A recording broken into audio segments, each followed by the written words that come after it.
तो guys, welcome back to my channel. और आज हम खत्म करने वाले हैं इस चैप्टर को, इस टॉपिक को, फंक्शंस। इससे पहले मैंने फंक्शंस का इस पूरे सीरीज में अब तक मैंने फंक्शंस क्या होते हैं, सेट कौन से सेट में लेकर कौन से सेट तक डिफाइन होते हैं, डोमेन कोडोमेन, सबका मैंने बात किया था। फंक्शन मैंने ये बताया था कि फंक्शन एक तरह का रिलेशन ही होता है।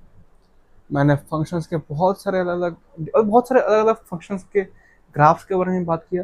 मैंने बहुत सारे फंक्शंस के डेफिनेशन और डेरिवेशन की भी बात की, जैसे कि मॉड्यूलस फंक्शन और ग्रेटेस्ट इंटीजर फंक्शन। उन सब फंक्शन को मैंने प्रॉपरली डिफाइन किया। इसके बाद बहुत सारे डिफरेंट डिफरेंट फंक्शंस के ग्राफ्स की बात की। और आज हम इस सीरीज को एंड करने वाले हैं। आज हम बात करेंगे कुछ दो और टाइप के फंक्शंस बाकी है। आई मीन वैसे तो बहुत सारे फंक्शन है हमारे पास, लेकिन अभी अभी के लिए हमारे सिलेबस में जितना है 11th और 12th में, उसमें जस्ट दो तरह के फंक्शंस अभी बच रहे हैं। वो है एक्सपोनेंशियल फंक्शंस और लॉगरिथमिक फंक्शंस। तो आज वही काम शुरू करता है। पहले हम शुरू करेंगे एक्सपोनेंशियल फंक्शन से। This is x axis and this is y axis. Y axis में हम रिप्रेजेंट करते हैं फंक्शन ऑफ एक्स को। मान लेते हैं कि कोई एक्सपोनेंशियल फंक्शन है, इसका बेस है ए और एक्सपोनेंट है एक्स। वेरी इनपुट एक्स, यहाँ पर एक्सपोनेंट पे आ चुका है। अब एक्सपोनेंशियल फंक्शन काम कैसे करता है?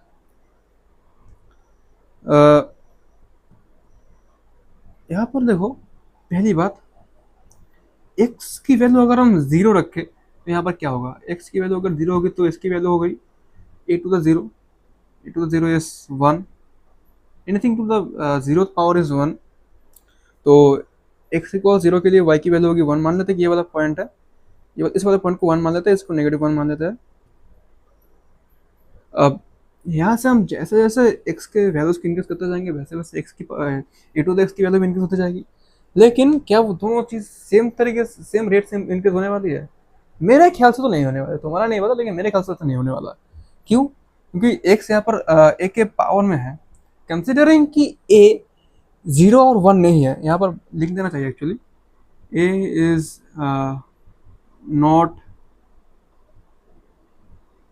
ए इज नॉट जीरो को वन। क्योंकि अगर जीरो और वन यहाँ पर हुआ पावर में, तो चाहे मतलब बेस अगर जीरो जीरो या वन कुछ भी हो, तो चाहे एक्सपोनेंट कुछ भी हो, आउटपुट हमेशा जीरो या फिर वन ही होगा, मतलब वो नंबर ही हो जाएगा। अब जैसे जैसे हम मान लेते हैं कि ए जीरो और वन से कोई बिगर इंटीजर है। इंटीजर है वो जरूरी नहीं है, लेकिन अभी के लिए हम इंटीजर मान लेते हैं। ऐसा में एक्स के वैल्यूज को धीरे धीरे इंक्रीज करने पर ए टू एक्स के वैल्यूज बहुत ज़्यादा सिग्निफिकेंटली इंक्रीज होने वाली है। क्योंकि अगर मान लेते हैं कि पहले एक्स की वैल्यू टू है, एक्स इक्वल्स टू पर ये हो जाएगा ए टू द टू। अगर एक्चुअली एक की वैल्यू एज्यूम कर लेते हैं, मान लेते हैं कि वैल्यू है three. Three square is nine. Next x अगर थ्री हो जाए तो थ्री इसकी वैल्यू हो जाएगी थ्री क्यूब यानी 27। ऐसे ऐसे करके, ठीक है। यानी यहाँ पर ए टू द एक्स की इंक्रीज होने की रेट एक्स की इंक्रीज होने की रेट से बहुत ज़्यादा है, बहुत ही ज़्यादा है। और ये एक्चुअली टाइम के साथ इंक्रीज ही होने वाला है। मान लो कि एक टाइम पर आ जाता है जब यहाँ पर एक्स इक्वल्स 100 पहुँच जाता है, तो एक्स इक्वल्स 100 पे ये फंक्शन कैसा दिखेगा? थ्री टू द 100 दिखेगा। एंड अगर तुम एक्स एक्सिस में देखो तो हम जस्ट 100 डिजिट मतलब हम जीरो से लेकर 100 तक आगे बढ़े, लेकिन वाई की वैल्यू यहाँ पर three to the 100 and three to the 100 is a ridiculously huge number. So यहाँ पर अगर हम इसको प्लॉट करेंगे तो ये ग्राफ कुछ ऐसा ऐसा दिखेगा। यानी ये टाइम के साथ साथ, यानी एक्स के छोटे छोटे वैल्यूज की इंक्रीज करने के साथ साथ इसकी वैल्यू एफ ऑफ एक्स की value, y axis F of X को रिप्रेजेंट करता है, इसकी वैल्यू एक्चुअली एरो से दे देता है इस तरफ। ऐसे नहीं तो वेक्टर लग रहा है, ऐसे दे देते हैं। एफ ऑफ एक्स की वैल्यू बहुत ही ज़्यादा रेट से इंक्रीज हो रही है, ठीक है। ये होगा एक्सपोनेंशियल वाला काम। वेट अ सेकंड, मैं हाँ अब देखो, यहाँ पर अगर हम बात करते हैं लॉगरिथम फंक्शन, अब तुम्हें अगर ये पार्ट अच्छे से समझना है तो तुम्हें पहले, मैंने इससे पहले लॉगरिथम के बारे में जितने भी वीडियोस बना रखा है, लॉगरिथम का बेसिक इंट्रोडक्शन, बहुत सारे डिफरेंट लॉगरिथमिक प्रॉपर्टीज और लॉगरिथम से रिलेटेड कैलकुलस वगैरह, तुम्हें वो सब देखना पड़ेगा अगर तुम्हें ये सब समझना है, ठीक है। अब मान लेते हैं कि कोई लॉगरिथमिक फंक्शन है जिसका बेस है ए और दिखता है ऐसे log x to the base a, इसे प्रोनाउंस करते हैं log x to the base a ऐसे। अब ये पर पूछ क्या रहा है, इसका लॉगरिथम का मतलब क्या है? वैसे तो मैंने पहले ही बता दिया था इसका मतलब क्या है मेरे लॉगरिथम के पहले वीडियो में, जो कह रहे हैं इस पर्टिकुलर चैनल का फर्स्ट वीडियो है एज पर आई रिमेंबर। ये बेसिकली पूछ रहा है कि अगर हमारे पास ए हो एज अ बेस और उसको किसी एक नंबर से रेज करने पर हमें कोई आउटपुट मिल रहा है, जो कि आउटपुट यहाँ पर एक्स है, यानी a to the something is x, तो हमें उस समथिंग को ढूंढ निकलना है। अब देखो यहाँ पर मान लेते हैं कि ए की वैल्यू 10 है, मान लेते हैं, तो ये फंक्शन कैसे लगेगा, log to the base 10 of x। अब x के डिफरेंट वैल्यूज इनपुट कर देते हैं। पहली बात, अगर हम x की वैल्यू 0 इनपुट करें क्या होगा, 10 की पावर कितनी होने पर हमें आउटपुट 0 मिलता है, इसका जवाब है ऐसा कोई पावर एग्जिस्ट नहीं करता, क्योंकि 10 की पावर तो या तुम कितना भी करो, चाहे कोई फ्रैक्शन में पावर दे दो या फिर 10 नहीं किसी भी नंबर का पावर तुम फ्रैक्शन में ही दे दो, वो कभी भी 0 हिट नहीं करेगा अनलेस वो नंबर इटसेल्फ यानी बेस इटसेल्फ 0 हो। यहाँ पर बेस 0 नहीं है तो ये तो कभी भी एग्जिस्ट नहीं करेगा। यानी यहाँ पर x इक्वल्स 1, इसके लिए -1 नहीं, x इक्वल्स 1 के लिए, सॉरी x इक्वल्स 0 के लिए कोई वैल्यू है ही नहीं, यहाँ पर काम धाम शुरू होता है x इक्वल्स 1 से। ऐसा तो इससे पीछे हम जा सकते हैं, इससे पीछे हम जा सकते हैं ऐसे, और ये इंफिनिटी तक टेम्प्ट करेगा, नेगेटिव इंफिनिटी तक, तब जाकर ये कभी x इक्वल 0 को हिट कर पाएगा, लेकिन ये अभी हमारा मैटर ऑफ कंसर्न है ही नहीं। अब अब देखो, अगर मैं यहाँ पर इनपुट वैल्यू 1 देता हूँ, 10 की पावर कितनी होने पर आउटपुट 1 मिलती है, क्या लगता है तुम्हें, 10 की पावर कितनी होने पर हमें आउटपुट 1 मिलेगा? वैसे तो यहाँ पर मैंने लिख ही देता ये काम, ये चीज़ किसी भी नंबर, किसी भी एक बेस को अगर हम किसी नंबर से रेस कर रहे हैं और हमें आउटपुट मिल रहा है 1, इसका सीधा सीधा मतलब है कि वो जिस चीज़ से हमने रेस किया था बेस को वो है 0। अब ये सब मैंने इससे पहले बहुत सारे वीडियोस में एक्सप्लेन कर रखा है, specially I would again highly recommend you watching that logarithmic video of mine. यानी x इक्वल्स 1 के लिए यहाँ पर आउटपुट वैल्यू होगा 0, यानी x की वैल्यू जब 1 है, y की वैल्यू तब वो 0 होगी, यानी ये इस पॉइंट, ये ग्राफ इस पॉइंट पे इस एक्सेस को इंटरसेक्ट करेगा। अब यहाँ से देखो काम धाम कैसे आगे बढ़ता है।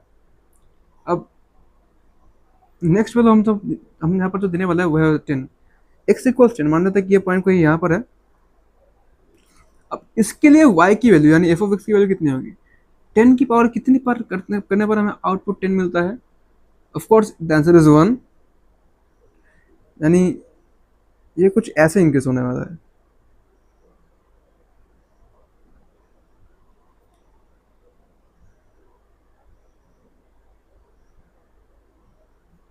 इस पॉइंट के कोऑर्डिनेट्स है x इक्वल्स 10 और y इक्वल्स 1। देख रहे हो x की वैल्यू कितनी ज़्यादा इंक्रीज हुई, लेकिन उसके मुकाबले y की वैल्यू कितनी कम। यही है लॉगरिथमिक फंक्शंस। लॉगरिथमिक फंक्शंस पहले तो इसके अंदर इनपुट वैल्यू कभी भी नेगेटिव में नहीं आ सकता, एक्सपोनेंशियल फंक्शन में नेगेटिव में आ सकता है। एक्चुअली मैंने ये मुझे पार्ट शायद से एक्सपोनेंशियल फंक्शन में वाले पार्ट में कर देना चाहिए था। नेगेटिव एक्सपोनेंशियल के मतलब नेगेटिव एक्सपोनेंट मतलब क्या होता है, अगर मान लेता है कि हमारे पास कंसिडरिंग एक एक्स एक पॉजिटिव नंबर है, ए टू द नेगेटिव एक्स है, इसका मतलब क्या होगा, 1 में ए टू द एक्स होगा, यानी यहाँ पर चीज़ें घटने वाली है। एक्सपोनेंशियल फंक्शन अगर शुरू ऐसे हो रहे हैं तो वाई एक्सिस के लेफ्ट साइड में ये कुछ ऐसे बिहेव करेंगे, धीरे धीरे करने लगेंगे। ये है ए टू द एक्स और ये है log the base A of x. देखो दोनों फंक्शंस बिल्कुल एक दूसरे को ऑपोजिट दिखता है। पहली बात एक और चीज़ बता दूँ, लॉग के अंदर कभी नेगेटिव नहीं हो सकता।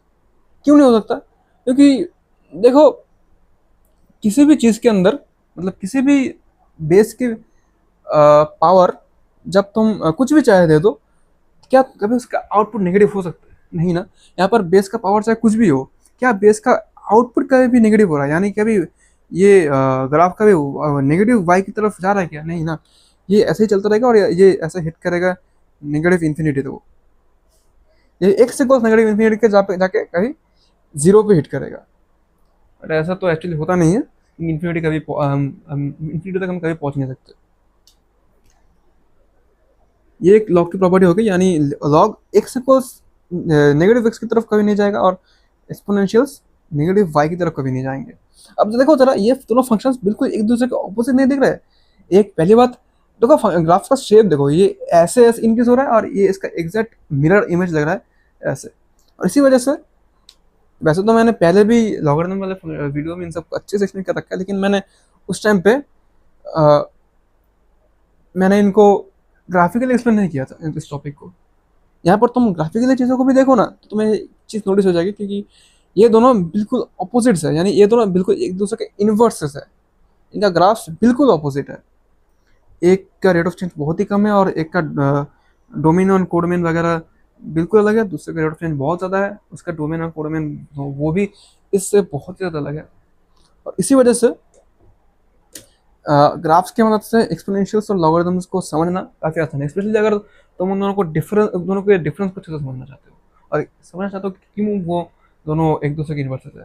वैसे तुम लॉग इन्वर्स होता है एक्सपोनेंशियल के, तो मैथमेटिकल रीजनिंग से भी समझ सकते हो, लेकिन विजुअलाइज करने पर चीज़ें और क्लियर हो जाती है।